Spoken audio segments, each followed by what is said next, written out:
Let's go! Who's up next?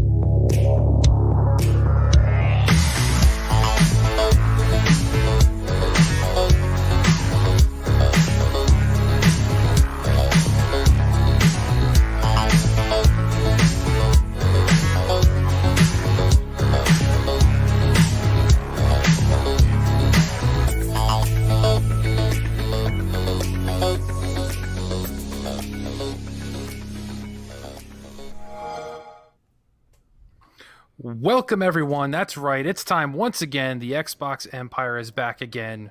PSVG's newest weekly Xbox-flavored show. It is your host, Kevin, and with me, of course, Mr. Dottie Reese.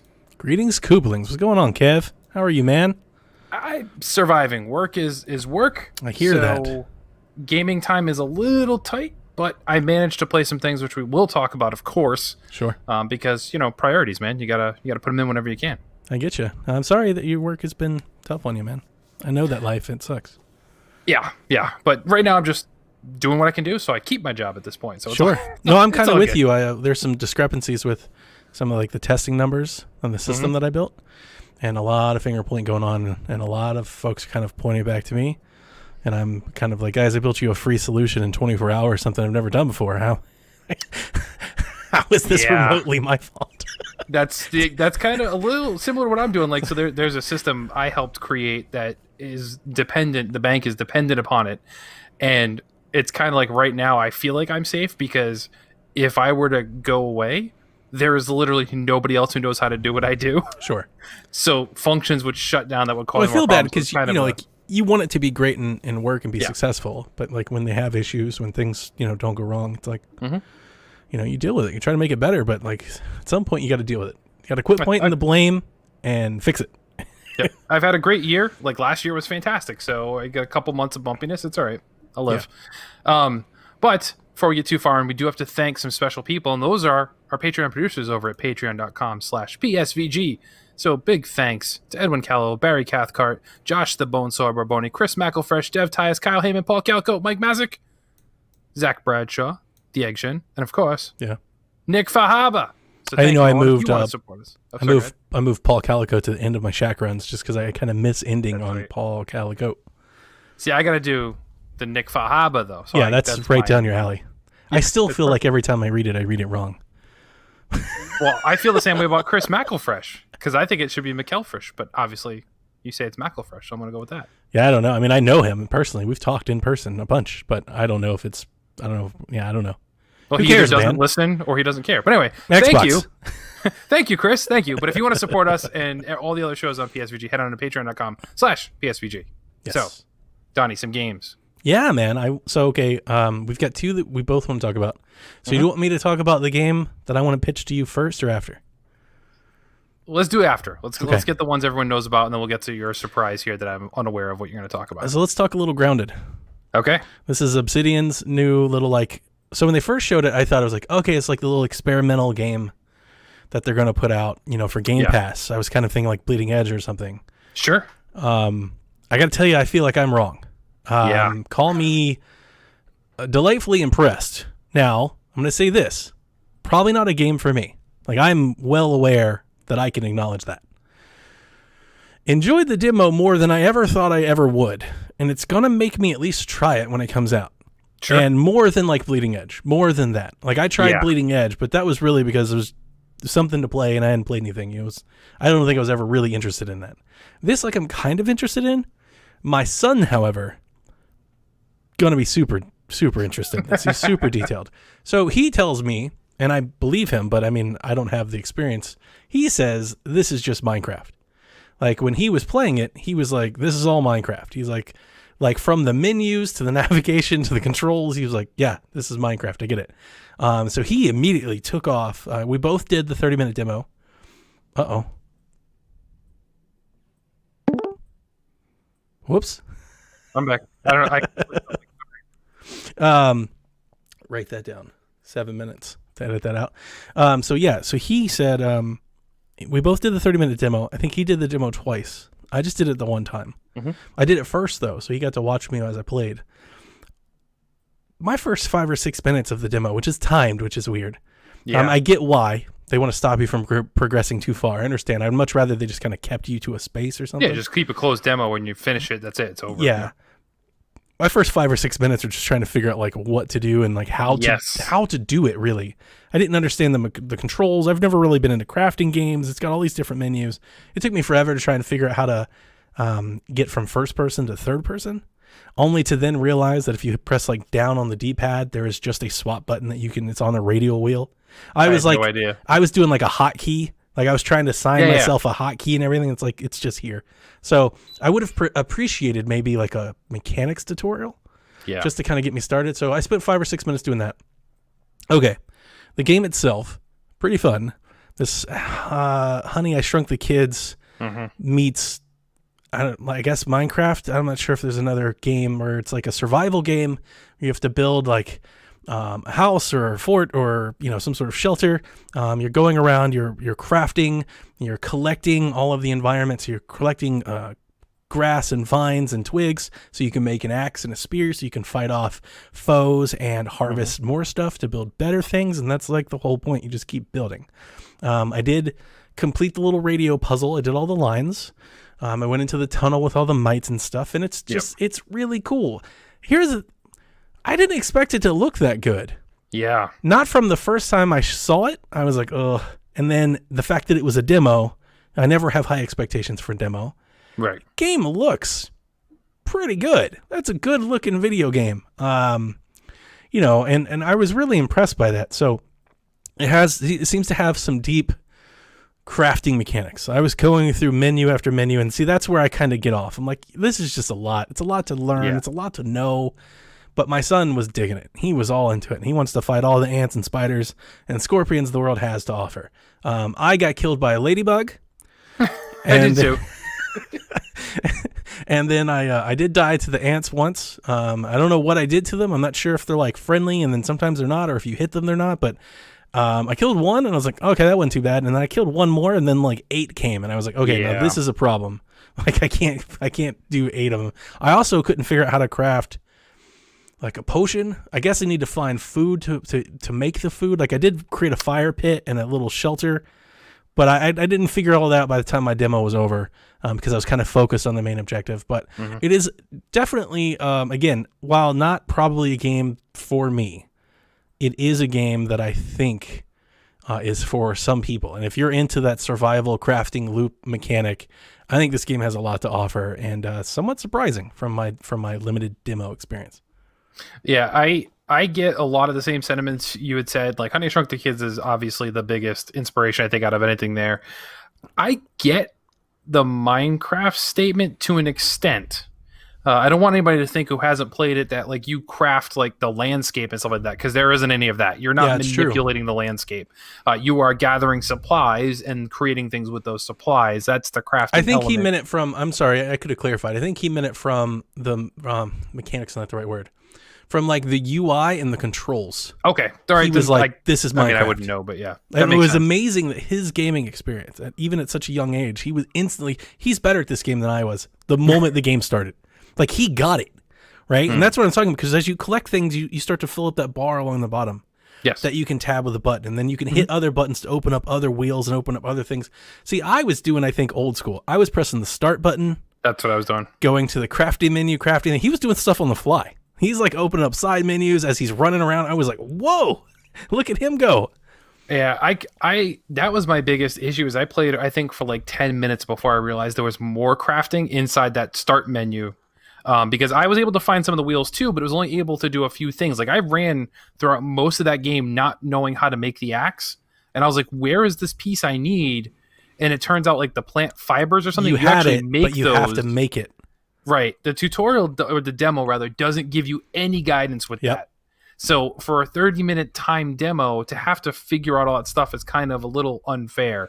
I did only have enough time to play through it once. I got to the point where I had done everything to turn back on the radio or whatever it was, but I didn't make it there before it ran out. But I completed all the things. But I do really dig it. Like you said, the visuals I think are a lot better than I thought it was going to be.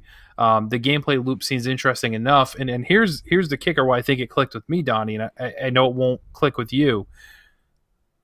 besides the crafting elements, and this will make sense for anybody who's played it, if you take that function out of it, this is Chibi Robo. Oh, yeah.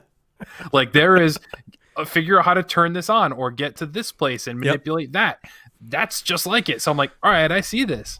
But obviously it's much more polished. It runs the great. Scale demo is impressive. Yes. Like you feel the scale of the world. Like grass and spiders and things are intimidating. They tower over you.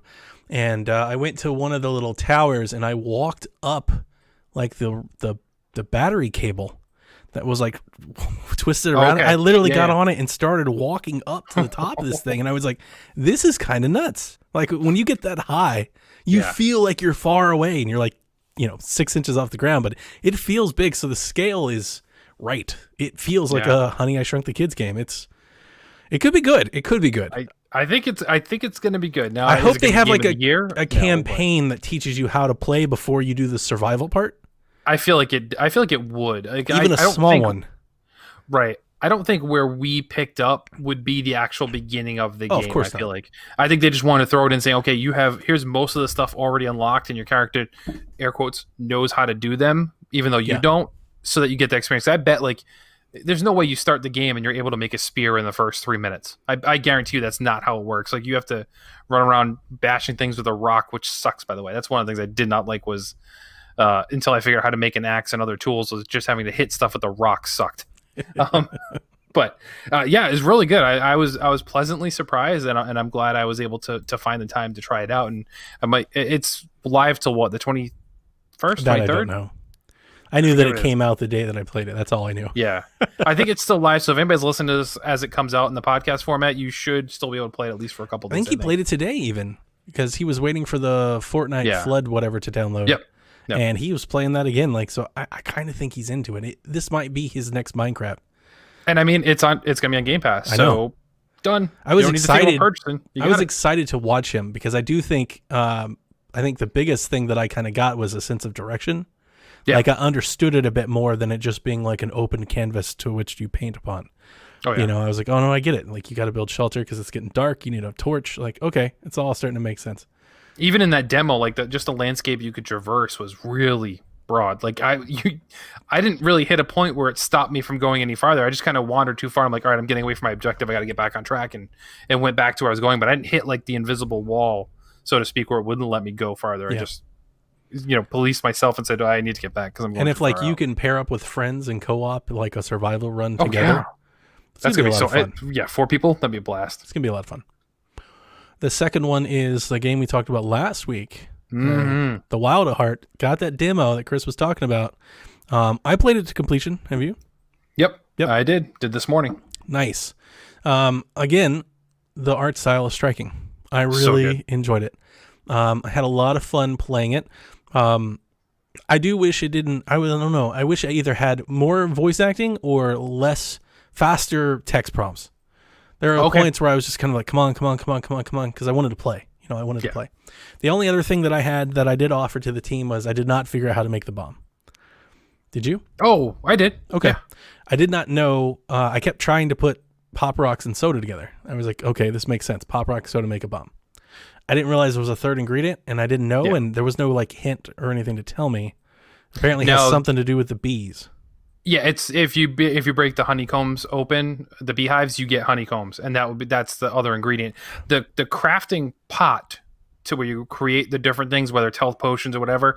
As you pick one ingredient, it will show you how many other slots you need to fill items with. Right, and I figured so it does block you from making something that doesn't exist. Sure, but you're right; it doesn't tell you, hey, put these things together to make something. I thought I just needed to put more Pop Rocks and more soda together, and I was like, maybe this isn't working. Yeah. And I kept looking around. I was like, I can't find anything. How do you break open the beehives? Do you kick them? You have to suck up the bees. I did that. And then you throw your I didn't do that. Sprites they'll only attack them once the bees are gone. I legit thought that I sucked up the bees just to get to the toolbox that the bees were near. Gotcha. I didn't realize there was something to harvest there. And that's just me.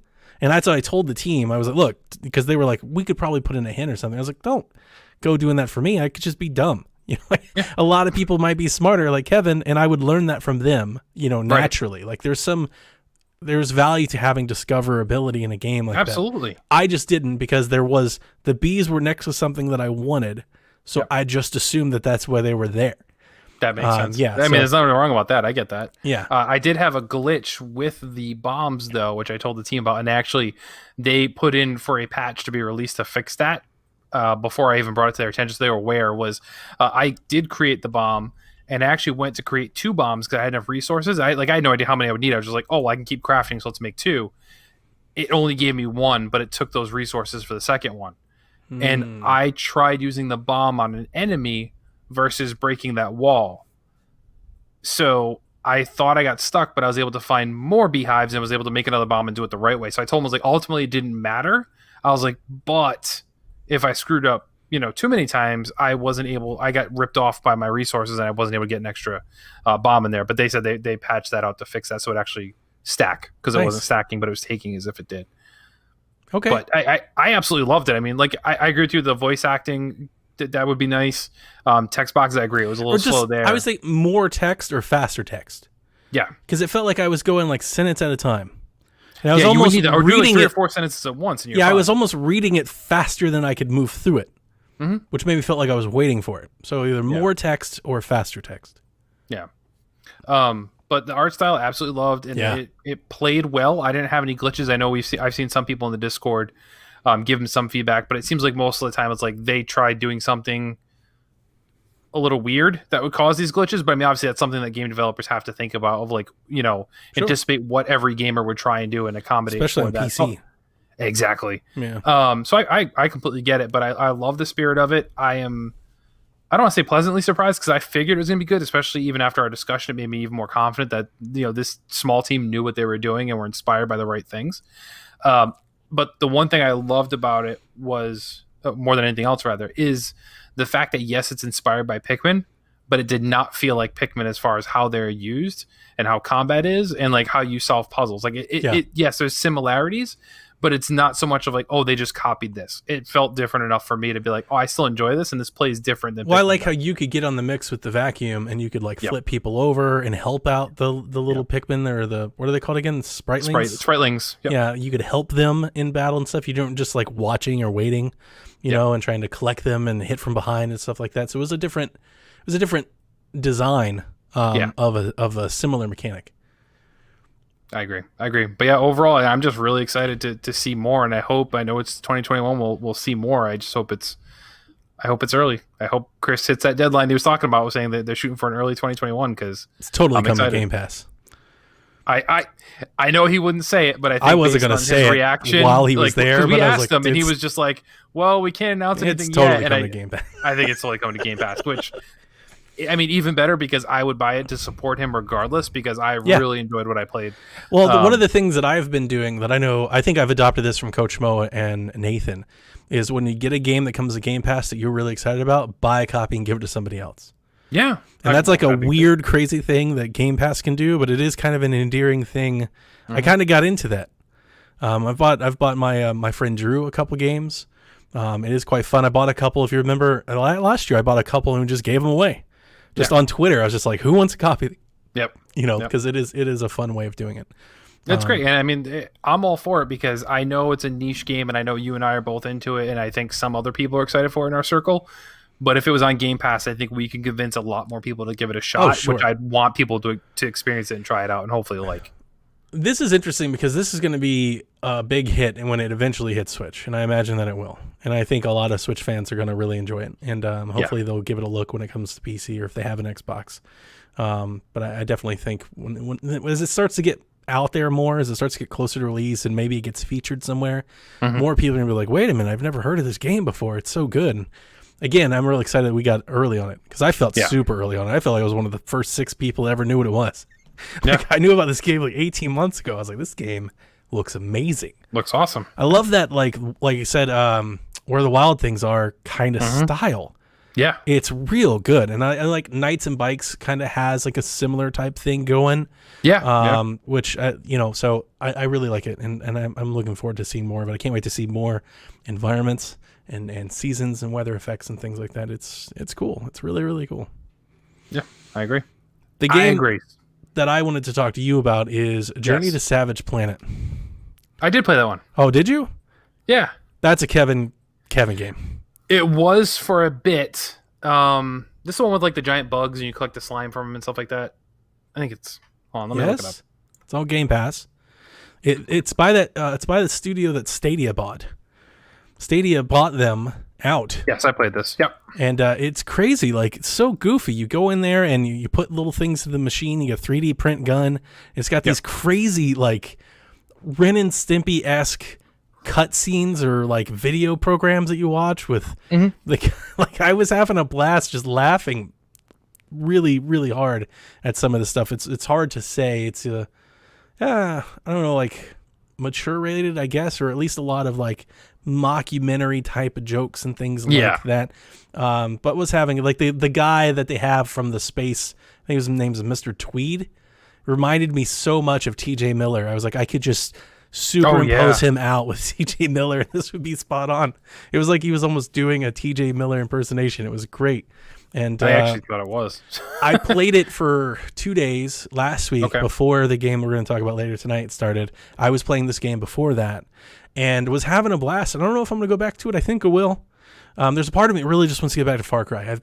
I started playing Far Cry for like 3 days and then I stopped to play all these other games. And it's like ever since then, it's like been kind of an itch. I'm like, kind of want to go back and get settled back into that. So, really fun game. I really enjoyed it. And the moment I started playing it, I was like, Kevin should play this game because it is goofy. It is a goofy game. I played it the day it hit Game Pass, probably for about 3 or 4 days. I picked the dog because I was just trying something. Yeah. Didn't realize how much of that decision is like baked into the game. As you run around, you hear dog sounds, he barks at people. Like I was like, I really am a dog. Like this is insane. Look at this crazy game.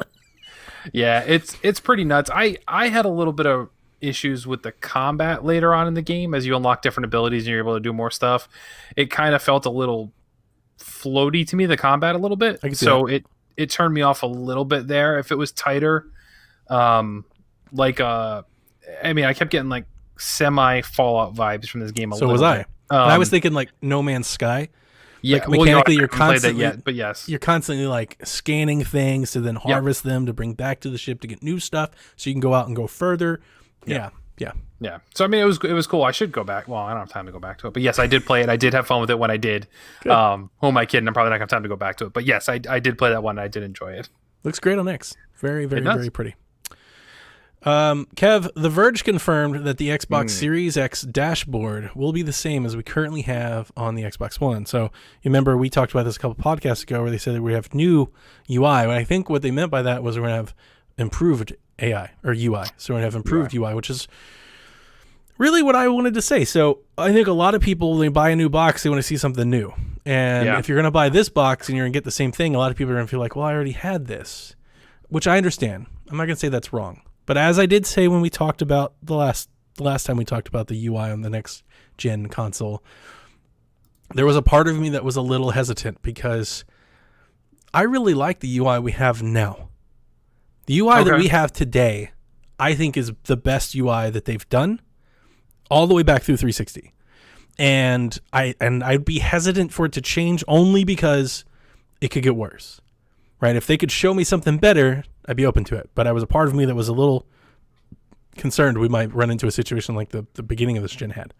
And having somebody who's turned on my PS4 here a bit in the last week, I got to tell you, I think it's better.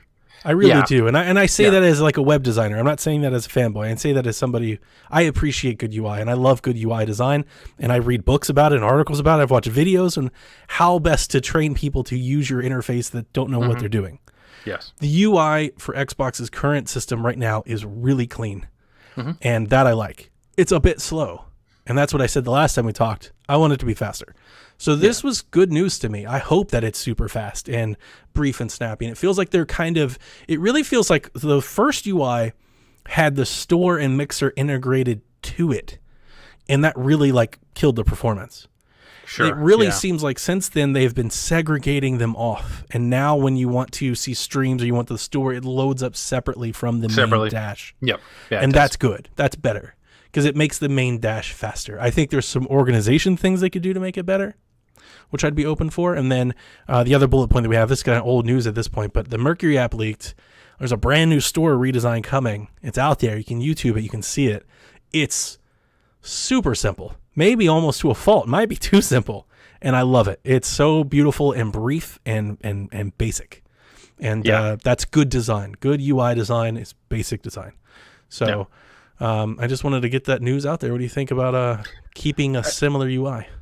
I like you. I would like to open my box and see something new, but I think Xbox, if anything, has made it clear that they're not looking to create separate experiences. They're looking for a unified It's a better Xbox. That's all it is. But across PC, Xbox One, S, Series X, it's all Xbox. They're trying really hard to make sure everybody has the same experience. Now, do some operate quicker than others? Sure. Yes.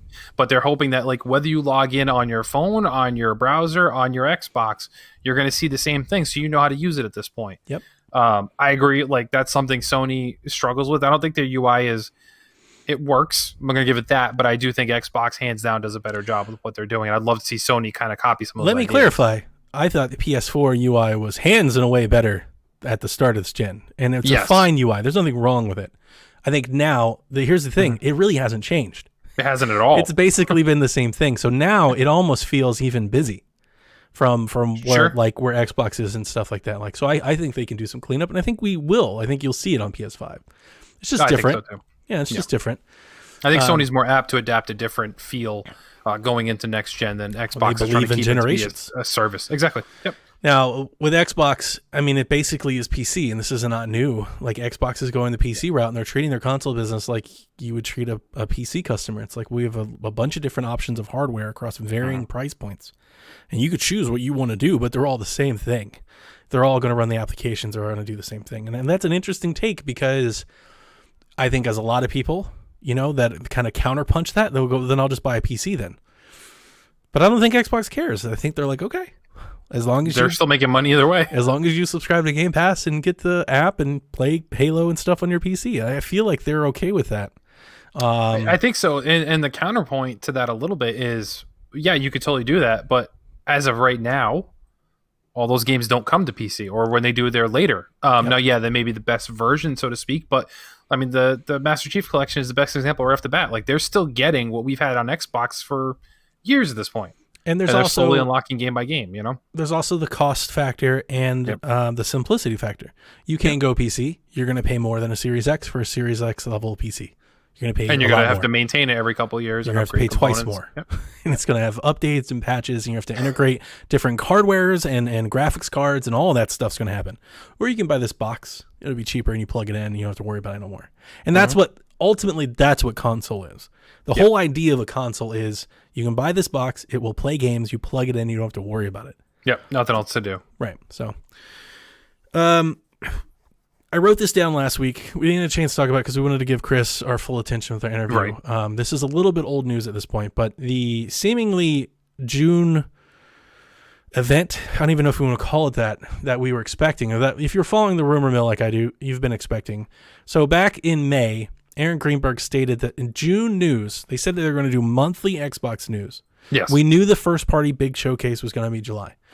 Aaron Greenberg in a tweet said, our June news will be done differently. Yes. Well, Jeff Grubb has come out and said that that's been delayed. And it came basically on the heels of the PlayStation 5 delay. The PlayStation 5 was supposed to go 2 weeks ago. It got delayed a week. So Jeff Grubb said this has been delayed, which led to all kinds of stuff because Greenberg said, we've delayed nothing. Which is interesting because Greenberg also said in May that they had something in June. And then Jeff Grubb says, well, whatever was in June is being delayed. And we talked about it on the show. That's the only reason I'm addressing it now, is we talked about it on the show, so I want to keep people informed. A lot of people were speculating that this was the Lockhart reveal. The Xbox Series S, the cheaper digital model of next gen, that was the next reveal. And so Greenberg said it's not. So the question is, does that mean they still have something for June, or is Jeff Grubb correct and it's probably being delayed? I'm going to lean on the fact that Jeff Grubb's correct and it's probably going to be delayed only because he seems to be the only person that knows what's going on. Right. He's batting 1,000 right now in the non-E3 world, where he's got a list of every event that's happening, and as they're moving, he's like first. He's first on most of it. He's the Wario 64 of gaming press events right now. Absolutely. So I don't know of a better source to trust if not him. If he says, hey, they push this back, I'm going to believe him until Xbox announces they've got something going on. It makes sense, and I get why they would delay or, postpone, but once again, you can't delay what you didn't officially announce. Of course. But I always thought it would have been weird to announce a cheaper model when all you've been doing is talking about the power of Series X and then to unveil two consoles at the same time. However, let's not, split hairs here. Sony did it, but Sony did it at the same time. Sure. So the moment this rumor came out in May, I had one firm belief. You can't show the lesser model unless you're willing to price and date the bigger model. Sure. Doesn't make any sense to come out and be like, here's our lesser model. Because here's the thing. You can't show the lesser model and not give a price. Because that's half of the point. Yep. The point of doing the lesser model is the cheaper price. It has to come in conjunction with it. And you can't price that model before you price your best model. One. You have to price them both at the same time. So I didn't get that either. So I was always thinking that this event, if it was going to be that, was going to be a little weird. And it might have been a misstep. So honestly, if that's what they were planning on doing, just showing us the cheaper console without a date and without a price, good move, Xbox. Get this out of here. Delay it until you're ready to do the whole thing. Yep. Show the games first. Get into the details of what. And this is what's going to be different too. Is we're pretty sure based on all the rumors that Lockhart and Series X will in fact be differently powered, which that is something that we don't know all the details at Sony yet, but Sony seems to be implying that there's just no disk drive in these two models. It's the exact same model, same everything. Right. So unless Xbox is doing that exact same thing, which no rumor has stated that that's the case, then you need to also explain what the differences between those two models are. Mm-hmm. And then, of course, as you said, you have to say the price value, saying, okay, here's the big bad mama. Here's everything she can do. Here's her price. Now, if this puts you off, we also have this option. Here's what's different, and here's that price point. You cannot do it differently. If you do, it's a huge PR misstep by Microsoft if they were to do that anyway. All the rumors speculate that it's the same processor, the same SSD, so the same basic build with less RAM. And maybe, I don't know, there might be some downgrades on the GPU, I don't know. But I mean, the output that I've been reading, you can look it up, you can Google it, is that it's 1440p based. Mm-hmm. So it wouldn't do 4K. So I think that's how you market it. You market one Xbox does 4K, the other one doesn't. Or it doesn't do it all the time, right? It doesn't. That's not the goal. I'm sure it can on certain games, smaller games, things like that. But it'll run less performance, but it'll be cheaper. And Jeff Grubb today made news. There are rumor mills. There was the WFFCC Tech blog or whatever said that this S Lockhart thing is coming in at half the price. That's crazy. It is crazy. I would think it'd have to be more than just RAM. At that, if it's going to be half the price, it's diskless, less RAM. It's all digital. I guess if you factor, like, let's say in kind of this is what people maybe it doesn't have a terabyte. Sony. Maybe the memory is half. Maybe it's 500. It would have to be more than that. Bare bones. If you take away the disk drive, you're looking like people are anticipating Sony like the difference would be $100 because you're missing that 4K Blu-ray player. But as Josh pointed out in our Discord, that 4K Blu-ray players are typically more than that anyway. So but not to manufacturers, not a cost. Right. Yeah, but they are on shelves, not a cost. There's a huge difference. Exactly. So I think it would have to be a little bit more than that to compensate. But I think it's fair. But there's speculation they could go $250. To me, that's nuts. That's a crazy price point. You can't get a regular Switch, but you can get a Lockhart. That's the point. And Nintendo will be sweating bullets if that comes out. I feel a little bit. Our Discord was lit up today because a lot of people are like, "Well, what's the point?" And I understand that point. I get it. I do, because we're all gamers and we want to play the great things. We are the people that know the resolution and the frame rate and the TV, and we know that. That's us. But that's not most people, right? Most people care more about the price. Mm-hmm. And here's the other part of it. It's not even just it's not a marketing thing. I don't want to delve into just demographics of customers because that's not really the point. The point really is Game Pass. Microsoft is no longer in the we sell the most boxes to win category. They are trying to monetize the most per box by selling you Game Pass and keeping money coming from you. And what not a better way to do that than have the cheapest model available. Absolutely. And if you factor that in with like, yes, so this box may not be for those of us who already play Xbox and are already experiencing that ecosphere, but for somebody who's maybe a Nintendo Switch only or a PlayStation, this is a really attractive option. Yep.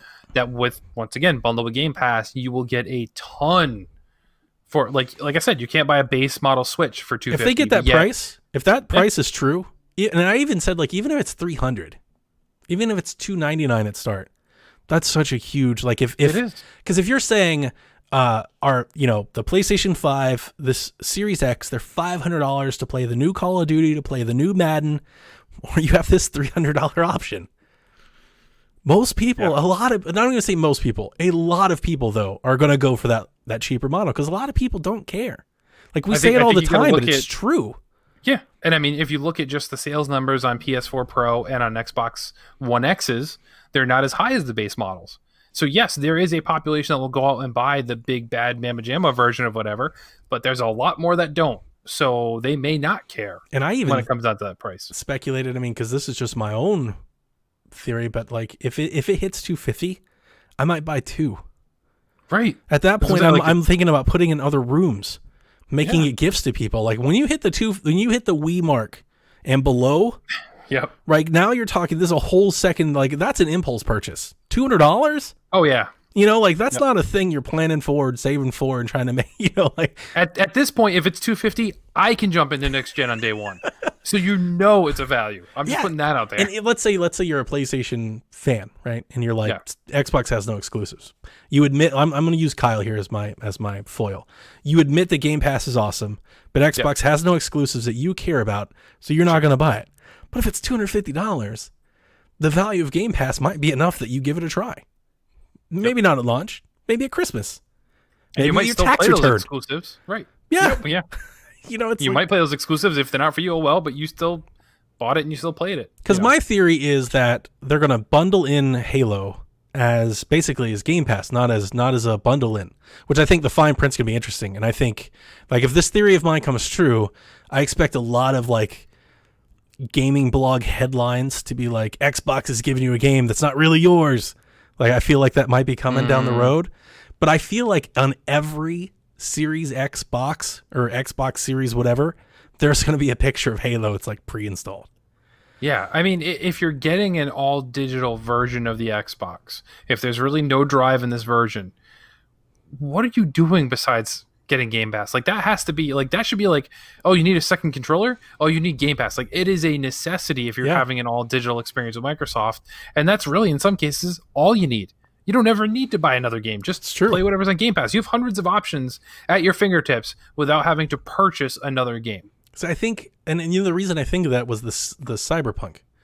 When I brought the Cyberpunk console home and it just told me like, hey, here's Cyberpunk, click yes. There's a part of me that thinks that every one of these Series X is just going to have, hey, here's 30 days of Game Pass free. And by the way, Halo's ready to play right now as long as you keep your subscription. And they're going to put that on the box. Halo free via Game Pass. And you're going to sign up and subscribe. And you know how this works. You work Best Buy. How many people forget to even cancel? Oh, yeah. That's such a big part of the subscription game is just getting them in. You just get them in and they'll just stay there. I don't know. Mm-hmm. It's going to be interesting, Kev. It is. The other news that we have this week is PlayStation 5 did their unveiling last week. I had the luxury, the experience to go hang out with our PSXP crew. I have no idea. I know why they invited me. They invited me because they wanted me to do video, but but they had invited me over to talk to them. And I mean, honestly, just wanted to ask you, how do you think the Series X will stack up? I think there's, I said this with Sean a couple weeks ago when we did our show, that I felt like Xbox was doing this backwards, that they should have led with their big heavy hitters and then tapered off into the finer details, third parties, indies, whatever they've got coming, controllers, VR, streaming, whatever. There's now a part of me that's wondering if is it possible that maybe they were smart by waiting? Like, do they have an opportunity now that they know what they're swinging for to do better? Or do you still think it was a missed opportunity by not striking while the iron was hot? So I think they have an opportunity to try and combat, back from this, but I'm with you. Like it was totally backwards. Like all the hype that Xbox could release a similar press conference as what Sony did. And all that's going to come out though is, well, Sony did it first. Like I don't think they can capture that same. There's a point to being fervor. first. Right. I don't think they can capture that same hype, that same fervor. People are still going to want to know. Like, they're going to want to see Halo. They're going to want to see Forza, things like that. But, that lineup that Sony showed had the big hitters. Almost, as Board Video Games said it too, like, almost all of them, for Sony's camp were there in some format. The ones that are... couple not, but, the ones that are certainly in rotation at the moment. There are others that are behind the scenes, but they just released games. They're about to release games. Right, and like God of War, like that was the missing, but you need something for year 2, year 3, whatever. Yeah, of course. That's besides the point. They got all of these timed exclusive games, which if Microsoft doesn't already have those arrangements in place, I don't think they can pull it off last minute and be like, hey, Bethesda, come talk to us. What else you got here? We want to make it a timed exclusive. So I don't know that they can show something with as much punch. I think if they had something like that, I think they've had it in place already. Like, right. Yeah, I think they'd have to. Yeah, they've already had that in place for some time now. I know you're really excited about the PlayStation 5 reveal. I don't want to take it away from it. And I did listen to Board of Video Games, and I believe all of their points. I want to postulate something, but I mean, I am a fanboy, so it's going to come off that way. I don't necessarily want it to just come off that way, because I think I've put some thought into it. I'm not particularly sold that PlayStation closed the door on Xbox with this presentation. I admit and concede that it was way better than Xbox's Inside Xbox in May. But that's an interesting point that a lot of people are going. It's like, Sony just crushed Xbox. It's like, Xbox hasn't talked yet. Yeah. They just did a third-party thing. Like, it was an Inside Xbox.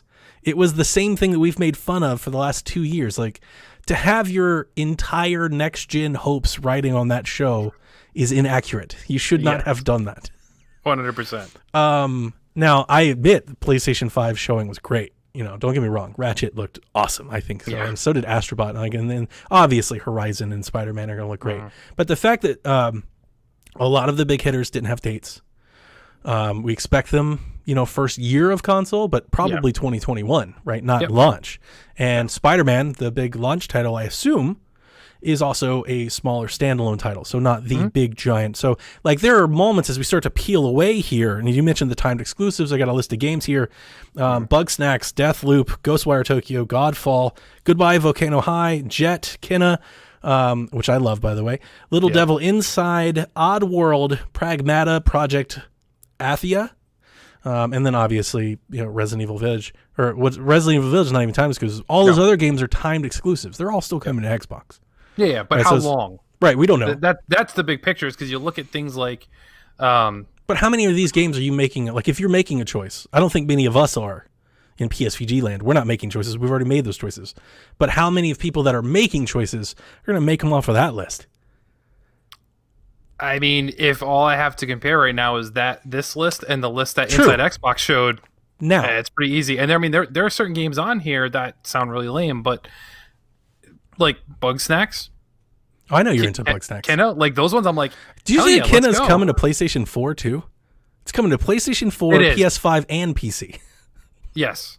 Anyway, I'm just making the point that I think as the finer print and the finer details, like the fallout of the show happens, I think I'm not necessarily sold that they just like slammed the hammer down and they're off to the races here. I think I mean, look, anytime you're going to a next gen with a lead that Sony has, Microsoft's got to do everything they can to find a win here and there. Yes. They're coming from behind, far, far behind. Like, they're not even people's minds. But there's a part of me that wants to say that I can imagine a show in July that has Forza, that has Hellblade, that has Halo, and Halo looks great. We see the next Gears something. There's a Fable. There's 2 or 3 new IPs. There's a world. There is a possibility where Xbox really brings it. Like, that's possible because unlike Sony right now, a lot of the Xbox devs haven't released a lot of things that we've been waiting to see. So they might have more in the pipe right away. They might. So I'm with you. Halo obviously will be showing. Forza obviously will be showing. Halo's got a hit. Right. It's Gears, crazy how... I'm sorry.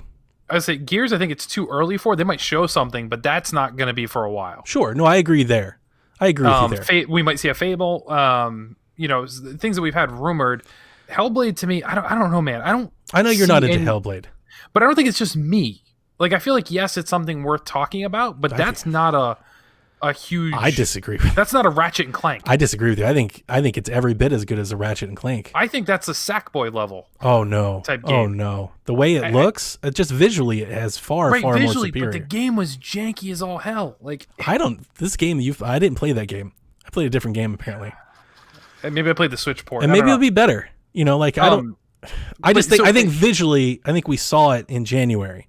Visually, it looks like a big AAA game. Right, but that's also a trailer. We all know how bad we can get burned by those, like Ghostwire Tokyo. Of course. But like, what my real point is you're right. Xbox hasn't shown. You can't compare the two and say Sony won. Sony had a great start. Sony is, in my mind, winning right now. But that's all going to change when Xbox has their show. But let's rewind just a little bit. And Sony has a habit of this too, but I don't think the titles we saw necessarily be affected by this. Microsoft has a history of talking about something and it be delayed for a long time. I mean, even Minecraft Dungeons, which on face value, that shouldn't have been delayed at all. There was nothing taxing. There was nothing like they weren't working on regular Minecraft. It wasn't like it seems a very weird thing that you can't even launch a little game on time, that I'd be hesitant to say, okay, Xbox, here's your sizzle reel, here's all your titles, and they'll all be out by 2021. Let's say that's the case that you see in this presentation. I have a feeling that maybe half would.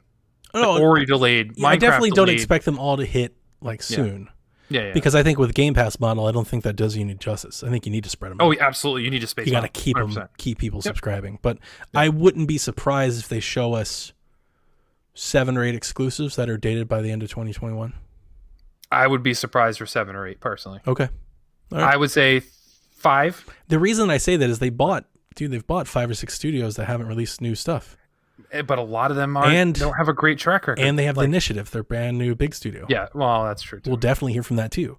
So if you count Forza and Halo, right, then you've got Everwild from Rare, and then you throw in a new project here and there from one of the other folks, and the Initiative, you're already at 6. Plus Hellblade. I mean, I can almost count you 7.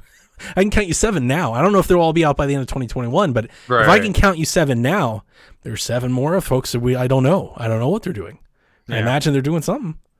I don't know. I'm just afraid it's going to be like hey, here's Sea of Thieves for Series X. Like similar to what Grand Theft Auto did. Like I get those Grand Theft Auto fans starting Sony's show off like that didn't move the needle at all. Like that was a dumb move. So if Microsoft comes out and like start talking about Sea of Thieves or State of Decay 2, like no. No, let's move on. Let's get to something new. We want to see stuff that really encompasses the power of Microsoft and what they're doing, not just like releasing the same stuff, like or rehashing, upgrading it. So I agree. We'll see. I think you're right to take that cautious approach because they have done that for so long. They keep updating games and showing us new updates and things like that. Yeah, and then like I'm just taking the optimistic side of it. There's a part of me that's thinking, are we in a Wii U like situation here? Are they holding? Are they holding back? They very well could be. They absolutely could be. Because they don't have anything else coming out until this thing launches. Oh, yeah. For the rest of the year. There's nothing. And they do have a ton of studios, and you're right. Like it's like Wasteland. Things. I think they're 15 now. They're at the 15 studios. So they're working on stuff. But I'm wondering, are they... And not are that they they good? Need to be, but are they AAA things or are they indie games that they just happen to own? That's a the important thing. But you break it down. Sony's presentation didn't have... Like, they have timed exclusives, but they didn't show... They showed, 5 or 6 first-party games? Mm-hmm. And the rest was all third party anyway. So as long as they have that support, if they snag a couple times exclusives too, good on them. They'll have enough ammo to be comparative to what Sony showed at their presentation. Then people are going to start digesting price and other things to find out who really wins. It'll be interesting too because that July event is supposed to be first party only. So there probably shouldn't be third party. Oh, that's very true. You're things, right. So, like, that's what everybody said. It's first party. I don't know if it's only. But the whole emphasis on this was that's the first party reveal. So maybe some of those things make it in there, or maybe it is just first party. If it is just first party, then they'll have a high bar to reach for. Because I'm not making the case. I 100% agree. I'm not making the case that Xbox Game Studios is on par with PlayStation. It's not. No, it's not. It's but that's what they're working towards. That's what they're trying, towards, but it's not. Absolutely. It's not. Buy Warner Brothers. Be all set. I know the moment that story happened, I knew the first thing every gamer was going to go to, and I was just like, guys, that is unfair expectations. Yeah, I don't want it to happen, but that would be I don't want it to happen either. I want everybody to play Batman. But they need the IPs, which that will cost them additional money if they want to use the IPs. I would take Rocksteady without the IP. I think they've proven they can do stuff. They've they're a done good one developer. game that's not Batman Right, but with Batman, they've proven that they're a good developer. for that style of game. Right, you just give me a new character. Okay. The Xbox One question this week before we get out of here comes from Oh, Devin. yes. He says, the PlayStation 5 reveal bringing some big guns that are seemingly coming at or around the launch window that also show off the tech. Looking at you, Ratchet and Clank. What would you need to see at the first party event in July to deliver the same amount of hype for Series X? It's interesting he says the tech because a lot of the PlayStation 5 games that were shown seem to be targeting 30 frames a second. And that has been a lot of talk about that. Not as much talk, though, as Valhalla was. There was a lot of talk about Valhalla. Mm-hmm. PlayStation seems to get the benefit of the doubt. They're like, I don't care if it's a 30. It's like, well, a lot of people cared when Assassin's Creed was committed at 30, but apparently when PlayStation does it, nobody cares.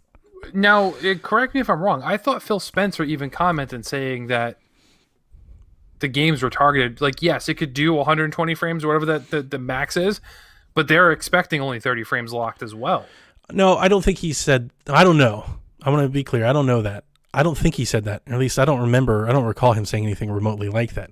They're pushing for the target of 4K 60. They're encouraging everybody that can to do 4K 60. I think he did say that doesn't mean that there won't be 30 FPS games on Series X. There will be, because there's a certain look, there's a style of game, and there's also just like with Assassin's Creed, for example. We talked about it on Game Tech. Assassin's Creed has never been 60. It never has been. Even on PC, it is really hard to hit 60 on Assassin's Creed. They just don't develop the game that way. And I think those types of things will still limit the games, the software. But I think as a hardware, he's pushing developers to hit 4K 60. I mean, I'm buying it for all the Ks and everything. To be honest with you, the performance, I just imagine the performance will be the best it can possibly be on Series X, whether that's 30, 60, 4K, whatever, right? HDR, ray tracing, whatever it is you want to measure by, or a variable of those. I feel like the majority of games will probably run best on Series X. But I'm buying Series X for Game Pass. Game Pass means way more to me than resolution and frame rates. Game Pass means so much more. Like, I love a pretty good looking game. Don't get me wrong. I do. I want to bask in all the glory. But I will give up some of that glory for Game Pass in a heartbeat, in a fast minute. So a lock 30 frames per second on a normal television is going to be just fine. If you're rocking like a 4K Ultra HD, monitor that you're hooking your console to, you'll benefit from a 60 frames versus 30 frames. But I think the average person playing just on a TV may not notice that difference. You only notice frames when something goes wrong, I feel. Like, you don't notice it when things go right. I notice it a bit, but I think all of this has made me, I think all of the Digital Foundry stuff that I've consumed has made me more apt to know it. But I notice it a lot, especially like when things like motion blur and things are removed. I do get it. I feel it a lot now. But it's still fine. Don't get me wrong. I still play it. I'm not like snobby. I'm not going to play it. I'm happy to play something at 30. It's just I notice it. So to reach the hype, it's funny because he says to deliver on the tech. So to deliver on the tech is I want to see ray tracing. I want to see like Hellblade, like what we saw from Hellblade being a trailer. I want to see stuff like that that's not a trailer. I want to see games that just look better. And it's going to be hard to do that visually. But it would be nice to see when they show off these first party games, it'd be nice to see 4K 60, 4K 60, 4K 60, 4K 60. It'd be nice for them to say that type of stuff, be open and transparent about it, because that's a big part of their marketing. Where it's not PlayStation's marketing. They're not saying that stuff. They don't, right? Nope. They're not saying 4K 60. So it's honestly, because I think it's interesting, the PlayStation side, that like people care that Valhalla didn't hit 4K 60. I think that's part of that's because Microsoft's been saying 4K 60. Yeah. PlayStation people don't care that Ratchet and Clank's not 4K 60 because they never said it was going to be. They don't sit there and say that over and over. So it'd be nice to see Xbox match their marketing with their show. But to be honest with you, Devin already knows this about me. You want to talk about what's going to get me hyped when Xbox shows their first party?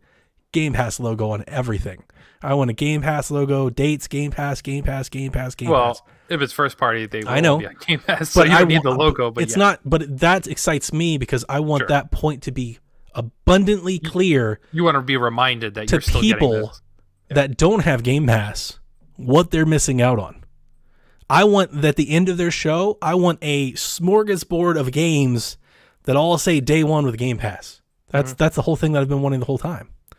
That's the thing. I mean, our show together is new, but if you've listened to the Empire for a while, you've been hearing me and Nathan talk about it forever.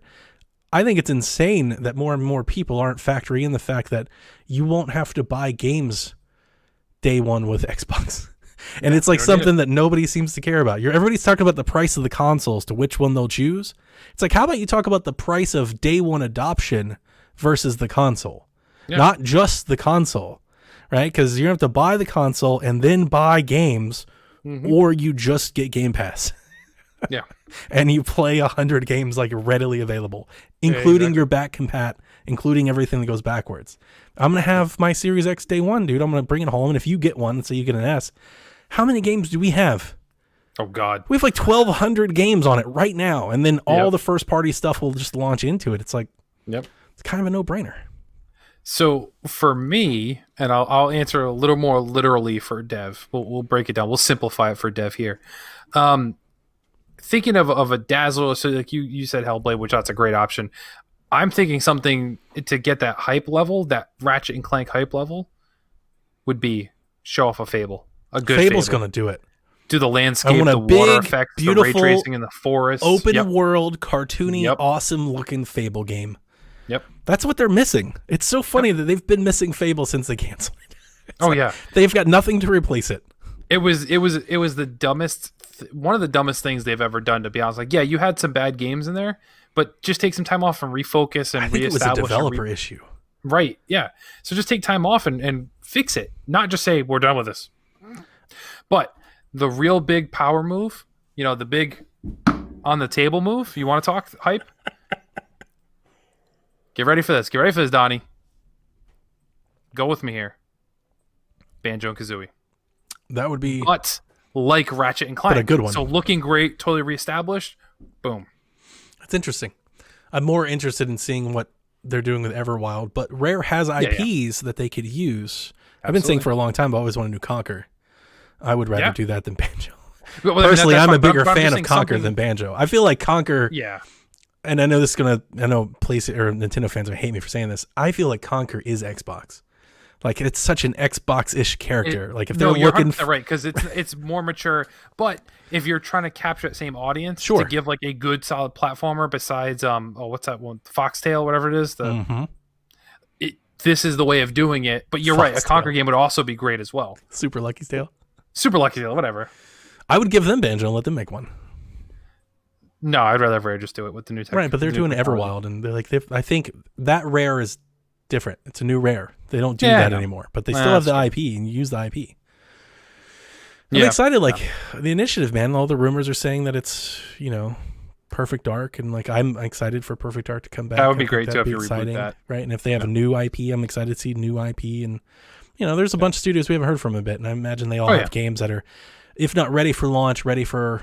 If we're calling launch window, I know Dev mentioned here they're all ready for launch window. I wouldn't call it PlayStation 5 thing launch window. First year, 18 months. You'll get all of those games within 18 months of launch. I think I'd be safe saying that. That's kind of what I'm expecting too. I think for PlayStation, I don't think 2 or 3 of those games might be ready before the end of the year. I might say 2.